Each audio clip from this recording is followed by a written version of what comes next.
All right, convocation ceremonies are beginning today at the University of Toronto as a pro-Palestinian encampment remains on the school's grounds. It's been there for more than a month now, despite a trespass notice and looming legal action.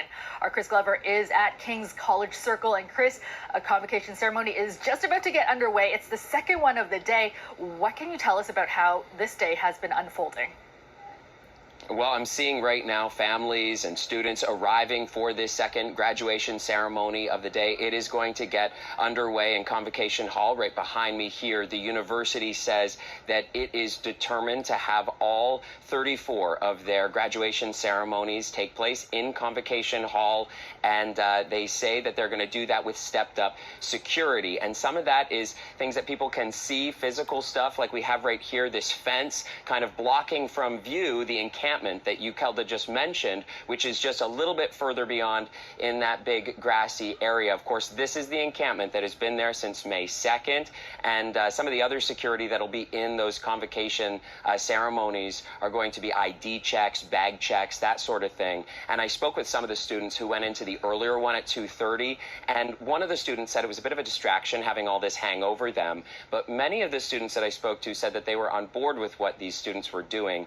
And then once the actual 2:30 ceremony got underway, we did see that some of them were holding keffiyehs, others had Palestinian flags. There was a banner at one point on the stage as well. And I spoke with one of the students, Sahar Hamdan, who's not a part of the encampment movement, but she is sympathetic to their concerns. She brought a Palestinian flag on stage with her as she accepted her degree. Here's more from Sahar. I think the university should side with what the students want, and there's a general population of what the students want, and the students are not going to stop till we come to a fair agreement. And I don't think the university is meeting our needs adequately, I'd say. Okay, so Kelda, we have the students graduating going in on that side of the building, and just on this side of the building earlier this morning, there was a protest graduation held by members of the encampment.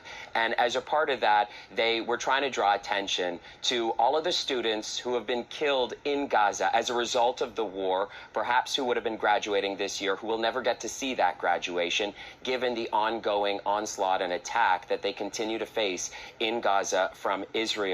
And so many of these protesters, as a part of the encampment, brought flowers. They laid them down. They also, importantly, left chairs empty.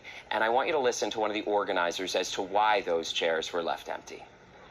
These empty chairs are a symbolic gesture. They are for the graduates and